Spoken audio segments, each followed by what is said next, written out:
बहुत सारे दैत्य दानव उत्पन्न हो गए थे जो कि क्या कर रहे थे, ऋषि मुनियों को तंग करते थे और उनको भस्म करने के लिए,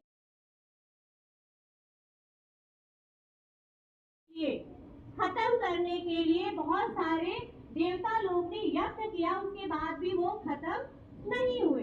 तत्पश्चात ब्रह्मा जी जो थे उन्होंने महिषासुर नामक राक्षस को एक वरदान दिया कि तुम्हें कोई भी नहीं मार सकता है, ठीक है, तुम्हारा कोई अंत नहीं कर सकता है। बाद में उनका ही दिया हुआ वरदान उन्हें कष्टकारी हो गया, वो उसी से परेशान हो गए। क्यों?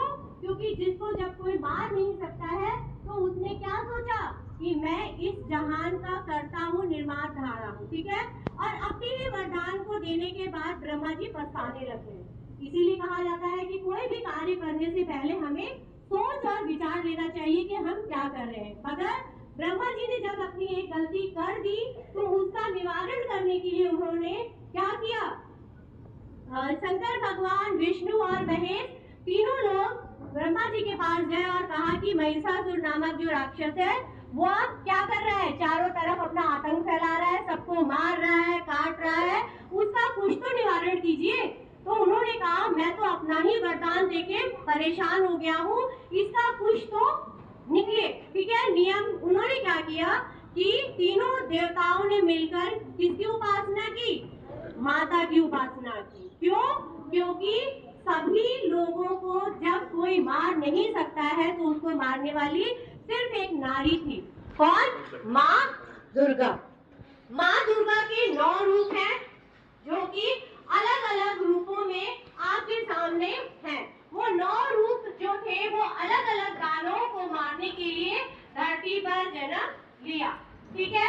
तो उस उपलक्ष्य में आपको मैं अलग अलग देवियों के दर्शन कराते हुए उनके बारे में बताने का, सबसे पहले शैलपुत्री।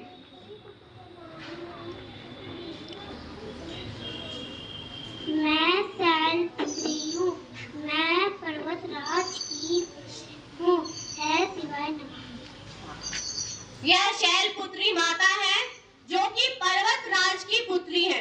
इनका जन्म पर्वतराज हिमालय के घर हुआ था, इसीलिए इन्हें शैलपुत्री के नाम से जाना जाता है।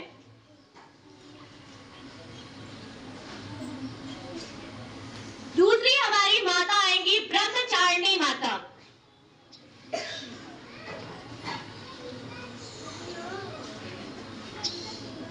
मेरे शिव को ब्रह्मचारिणी का पालन कर मैंने पाया है, इसीलिए मुझे ब्रह्मचारिणी कहा जाता है। श्री अंबिकारे नमः। ब्रह्मचारिणी माता जिन्हें ब्रह्म को धारण किया था, अर्थात इन्होंने सभी सुख सुविधाओं का त्याग करके शिव को प्राप्त किया था, इसीलिए इन्हें ब्रह्मचारिणी माता के नाम से जाना जाता है। ये हमारी है चंद्रघंटा माता। मेरे मस्तक पर चंद्र का आकार है, इसीलिए मुझे चंद्रघंटा के नाम से जानते हैं। ए श्री चंद्रघंटा माता के मस्तक पर चंद्र के समान अर्थात चंद्रमा और साक्षात शिव की जो तीसरा नेत्र है वो विद्यमान होता है, इसीलिए इन्हें चंद्रघंटा के नाम से जाना जाता है। चौथी है हमारे कुष्मांडा माता। ब्रह्मांड की उपन करने की शक्ति प्राप्त करने के बाद माता पार्वती, मैं कुष्मांडा हूँ, नमः। कुष्मांडा माता ब्रह्म को उत्पन्न करने की शक्ति प्राप्त करने वाली कुष्मांडा माता, इन्होंने ब्रह्मांड में संपूर्ण स्थिति को व्याप्त किया था, इसीलिए इन्हें कुष्मांडा माता कहा जाता है। स्कंद माता। मैं पार्वती हूँ, मेरे पुत्र का नाम स्कंद है, इसीलिए मुझे स्कंद माता कहा जाता है।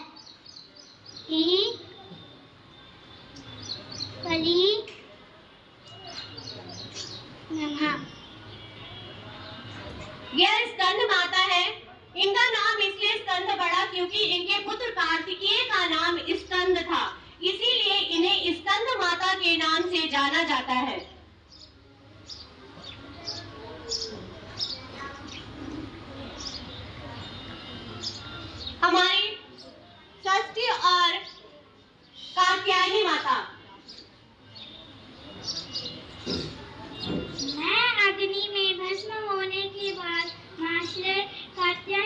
तपस्या से प्रसन्न होकर माता ने उनके यहाँ पुत्री रूप में जन्म लिया, इसीलिए मुझे कात्यायनी कहा जाता है। क्लीं क्लीं श्री नेत्राय नमः। कात्यायनी माता भस्म होने के बाद इन्होंने कात्यायन ऋषि के घर जन्म लिया था, जिन्हें इन्हें कात्यायनी माता के नाम से जाना जाता है। महर्षि कात्यायन जो थे वह बहुत बड़े ऋषि मुनि थे। हर तरह के संकट का नाश करने वाली हूँ, इसीलिए मुझे कालरात्रि कहा जाता है। कली ए श्री कालकाय नमः। या अष्टमी कालरात्रि जो कि हमारी सप्तमी माता है, वो कालरात्रि के नाम से जानी जाती है। कालरात्रि एक जब असुरों का नाश करने लगी थी तब उन्होंने काली का रूप धारण किया था। क्यों? क्योंकि उन्होंने किसी को भी नहीं छोड़ा था। अपने शस्त्रों से उन्होंने तलवार से सभी का सिर जो है वह धरती पर गिरा दिया था, और जो वहां उनका खून बहा था, रक्त बहा था, उन्होंने अपने उसमें धारण करते गई थी, और इसीलिए इन्हें कालरात्रि कहा जाता है। अष्टमी महागौरी।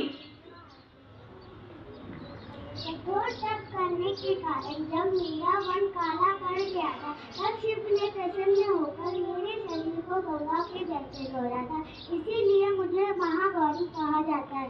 क्लीं क्लीं है हूँ शुद्धे नमः। महागौरी जो कि शिव की अत्यधिक प्रिय थी, महागौरी ने अधिक तपस्या करके शिव को प्रसन्न करने के पश्चात अपने आप को संपूर्ण शिव के लिए प्राप्त करने के लिए जो उन्होंने तप किया था, उसके बाद शिव ने उन्हें गंगा जल से धोने के बाद उन्हें अपनाया, और इसीलिए उन्हें महागौरी के नाम से जाना जाता है। चारों आठों देवियों के रूप में समाहित सिद्ध देवी जो हमारी माँ दुर्गा है, वह साक्षात 9 आठों रूपों की 9वीं दुर्गा है, जो कि आठों दुर्गा उनके अंदर समाहित है। वह है हमारी सिद्ध दुर्गा देवी।